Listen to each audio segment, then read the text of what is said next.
Bonjour, je voulais vous montrer la méthode 4-2-1 de salaison sous vide, parce qu'il y en a beaucoup qui m'ont demandé qu'est-ce que c'est que la méthode 421.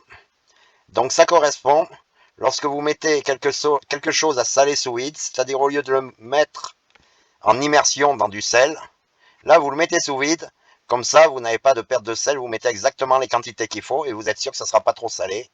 Voilà. Donc la méthode 4-2-1, ça veut dire 4% de sel, 2% de sucre et 1% d'épices. Voilà, c'est tous les morceaux que vous voulez faire sécher. Comme la bresaola, voilà, tous les gros morceaux. La pancetta, tout ça. Donc, là, j'ai fait un tableau où j'ai mis 4% de sel fin, 2% de sucre, et les 1% d'épices, moi, par contre, je ne respecte pas la méthode. Je mets moins de 1%. Voilà, je fais toujours comme ça, sachant qu'il y a beaucoup de morceaux après que vous allez rouler dans des épices. Il y en a beaucoup qui font ça en plus. Donc, je trouve que si on met 1%, ça fait un petit peu trop. Voilà. Après, ça dépend aussi des épices que vous mettez, hein. Par exemple, 4 épices, si j'en mets trop, ben là, ça va vraiment se sentir. Donc voilà la méthode que je fais depuis des années. Donc tout ce que vous avez à faire sur ce tableau, c'est changer votre quantité de viande.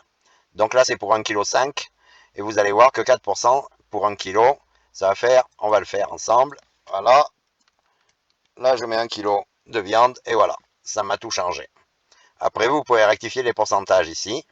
Les calculs sont déjà faits. Voilà, je mets aussi du laurier que je concasse. Les 4 épices, les baies de Genièvre, je les écrase aussi. Voilà, après vous mettez ce que vous voulez en épices. Le plus important, c'est le sel, le sucre. Voilà. Ensuite, on m'a demandé aussi combien de temps on le laisse sous vide.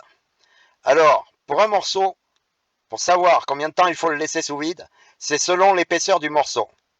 C'est-à-dire qu'on prend l'épaisseur du morceau, on le divise par 2 plus 1, et ça nous donne le nombre de jours en salaison sous vide.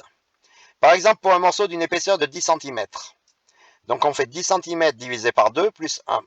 Donc ça nous donne 10 par 2, 5, plus 1, 6. Donc ça veut dire que votre morceau, qui fait 10 cm d'épaisseur, il faut le laisser 6 jours minimum sous vide. Voilà. Après, vu que tout est calculé, moi ça m'est arrivé de laisser des morceaux un jour de plus. Il n'y a pas eu de problème après, hein. Après, bon, c'est mieux de respecter. Donc voilà, si vous avez des questions, n'hésitez pas à me contacter. Voilà, merci beaucoup, au revoir.